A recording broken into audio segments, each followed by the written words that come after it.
Assalamualaikum warahmatullahi wabarakatuh. Selamat pagi saudara-saudariku sebangsa setanah air dimanapun berada. Alhamdulillah kita bisa ketemu lagi dalam materi tentang bela negara. Karena materi ini begitu banyak, maka saya bagi menjadi 3 bagian besar. Semoga dengan pembagian ini saudara-saudariku lebih mudah mencernanya. Seperti biasanya, sebelum kita lanjut, sediakan dulu kopi dan para kerabatnya, dan jangan lupa pasang kencang sabuk keselamatan masing-masing. Ayo mulai. Ayo kita lihat gambar-gambar berikut ini.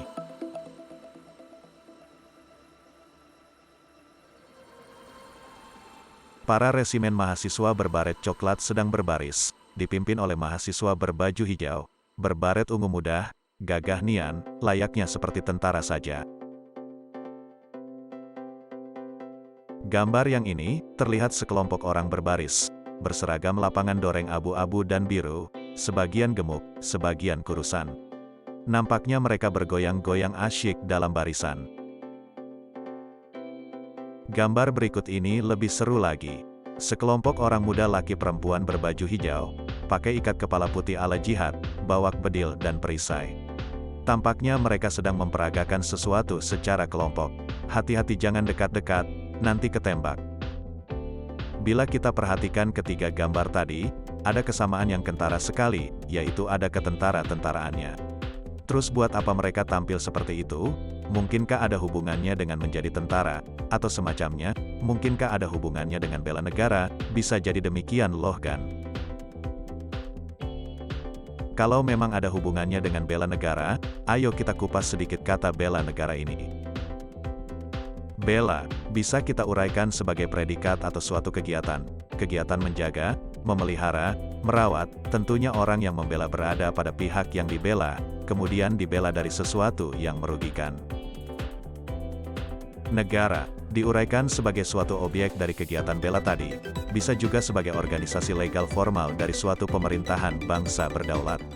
Menurut Konvensi Montevideo di dalamnya terdapat komponen-komponen bangsa bersatu, wilayah yurisdiksi, serta pengakuan, dan sebagainya.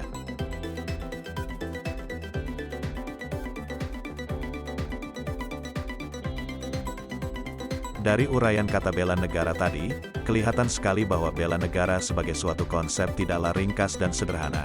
Misalnya saja, kita coba menjawab pertanyaan, mengapa justru negara yang dibela? Mestinya rakyat jelata yang patut sekali dibela oleh negara. Betul nggak kan? Oleh karena itu mari kita kritisi dengan memulainya menggunakan kata tanya. Apa itu bela negara?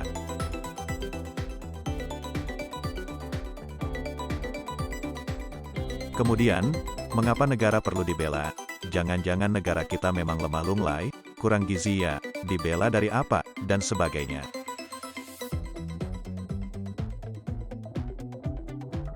Pertanyaan kemudian, adalah bagaimana sih kita membela negara? Bagaimana menghasilkan para pembela yang mau dan mampu membela? Dan pertanyaan-pertanyaan lain ikutannya.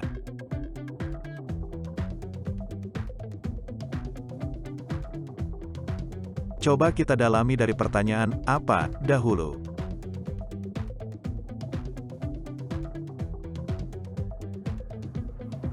Dari pertanyaan apa ini, kita kembangkan menjadi apa definisi bela negara, apa pengertian bela negara, dan apa dasar hukum yang dipakai oleh bela negara ini.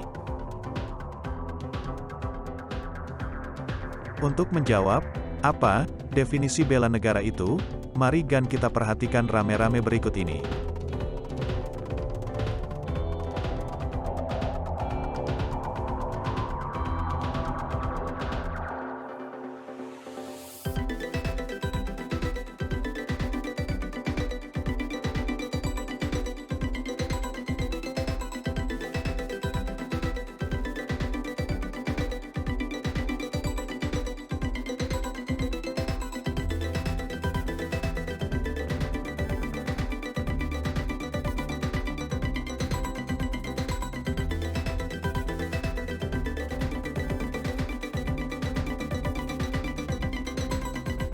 Kalau kita narasikan, maka bela negara didefinisikan sebagai tekad, sikap dan perilaku, serta tindakan warga negara, baik secara perseorangan maupun kolektif, dalam menjaga kedaulatan negara, keutuhan wilayah, dan keselamatan bangsa dan negara, yang dijiwai oleh kecintaannya kepada Negara Kesatuan Republik Indonesia, NKRI, yang berlandaskan Pancasila dan Undang-Undang Dasar Negara Republik Indonesia tahun 1945, dalam menjamin kelangsungan hidup bangsa Indonesia dan negara dari berbagai ancaman. Seru sekali ya kan?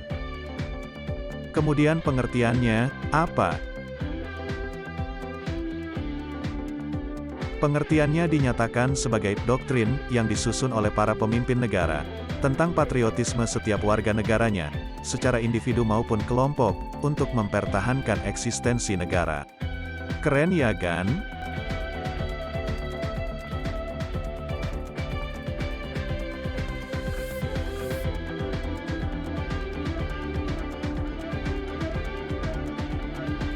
Selanjutnya tentang dasar hukum yang digunakan.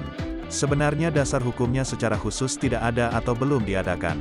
Tetapi, bela negara ini ternyata diamanatkan dalam Undang-Undang Negara RI 1945, dalam pasal 27, ayat 3, yang mengamanatkan bahwa setiap warga negara berhak dan wajib ikut serta dalam upaya pembelaan negara. Kemudian dalam pasal 30, ayat 1 mengamanatkan bahwa tiap-tiap warga negara berhak dan wajib ikut serta dalam usaha pertahanan dan keamanan negara. Kemudian dalam Undang-Undang Nomor 3, Tahun 2002, tentang Pertahanan Negara. Pasal 9 ayat 1, menyebutkan bahwa setiap warga negara berhak dan wajib ikut serta dalam upaya bela negara yang diwujudkan dalam penyelenggaraan pertahanan negara. Yang terakhir, dalam Undang-Undang Nomor 39 Tahun 1999, tentang Hak Asasi Manusia, pada pasal 68, mengamanatkan bahwa setiap warga negara wajib ikut serta dalam upaya pembelaan negara sesuai dengan ketentuan peraturan perundang-undangan. Kembali ke pengertian terdahulu, ada kata doktrin di dalamnya. Mohon jangan berpikir kemana-mana dulu, atau menganggap bahwa doktrin adalah hal kolot, jadul, zaman Ken Arok. Tidak semuanya itu salah sih. Doktrin dalam pengertian modernnya adalah suatu produk tertulis yang membimbing kita, mengajarkan kepada kita, memberikan peluang untuk berkembang melalui suatu diskusi, atau dapat didiskusikan, serta juga menuntut kita dalam mengerjakan sesuatu. Bela negara sebagai suatu produk administrasi, memenuhi kriteria sebagai doktrin. Jadi, bela negara itu adalah tindakan nyata warga negara untuk melindungi negara dan seisinya, agar tetap hidup. Tentunya dilandasi oleh sikap mental dan pengetahuan yang relevan. Produk administrasi yang memuat perihal bela negara berupa doktrin nasional yang dibuat oleh para pemimpin negara. Dasar hukum yang digunakan, paling tidak untuk sementara ini, adalah Undang-Undang Dasar Negara RI tahun 1945, Undang-Undang Nomor 3 Tahun 2002, tentang Pertahanan Negara dan Undang-Undang Nomor 39 Tahun 1999, tentang HAM.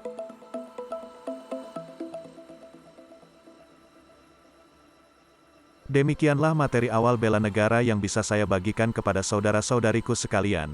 Semoga dengan kemasan ini, dapat memicu pemikiran kritis kita semua. Tentunya tidak ada gading yang retak, demikian pula produk ini. Mohon maaf atas kurang dan lebihnya. Jangan lupa subscribe, like, komen yang seru, dan sebarkan kepada semua, termasuk ikan-ikan di laut, demi kelangsungan hidup negara dan bangsa. Saya tutup dengan wabillahi taufik wal hidayah. Wassalamualaikum warahmatullahi wabarakatuh. Selamat siang, terima kasih.